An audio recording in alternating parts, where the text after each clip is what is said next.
উচ্চ নেতৃত্বের দেখা নেই, ঘরছাড়া তৃণমূলের নেতারা।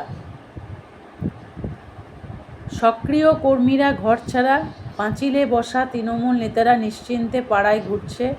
অনেকেই গেরুয়া আবির মেখে নিয়েছেন। পঞ্চায়েত প্রধানেরা পঞ্চায়েত অফিস দিকে যাচ্ছে না।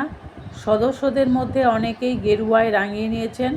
সূত্রের খবর, 7 পঞ্চায়েতের 5 চলে যাচ্ছে বিজেপির হাতে মাত্র 15 দিনের মধ্যে।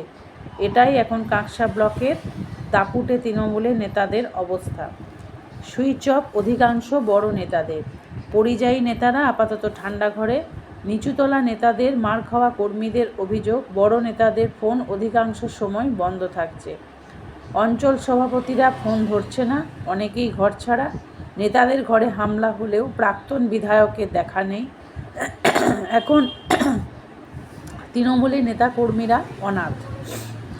বাঁশকোপায় তৃণমূল কর্মীর দোকান পুড়িয়ে দেওয়া হয়েছে। জেলা পরিষদের কর্মাধ্যক্ষ বুড়ি টুডুর ঘরে হামলা হয়েছে। প্রায় 80 জন নেতাকর্মী ঘরছাড়া, বেশ কয়েকজন কার্যত বাড়ি ছাড়া। নেতারা ফোন ধরলেই কাঁদতে কাঁদতে বলছেন দুর্গাপুরের বিধায়ক তথা মন্ত্রী ছিলেন তিনি আজ কোথায়। আমলাজোড়া, মলানদিঘি, কাঁকসা, তিলকচন্দপুর এলাকায় তৃণমূলের অধিকাংশ সক্রিয় কর্মীরা ঘরছাড়া। মহিলারা সন্ধে নামলেই চরম আতঙ্কে।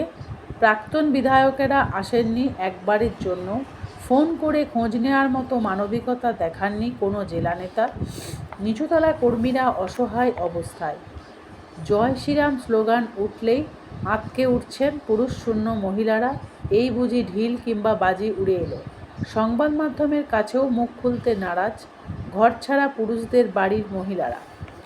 বেশ কয়েকজন নেতা কাঁদতে কাঁদতে বলছেন, কিছুদিন যাক, তৃণমূল তো দূর কথা, কোনো রাজনীতি করব না, কারণ চরম বিপদের সময় কোনো নেতার দেখা নেই। বাঁচতে হলে মুচলেখা দিয়েও বাড়ি ফিরতে চাইছেন বেশ কয়েকজন। এককালে দাপুটে নেতাদের অসহায় সুর, দেখা নেই প্রাক্তন মন্ত্রীর, পাশে নেই কেউ, ফোন সুইচ অফ অধিকাংশের।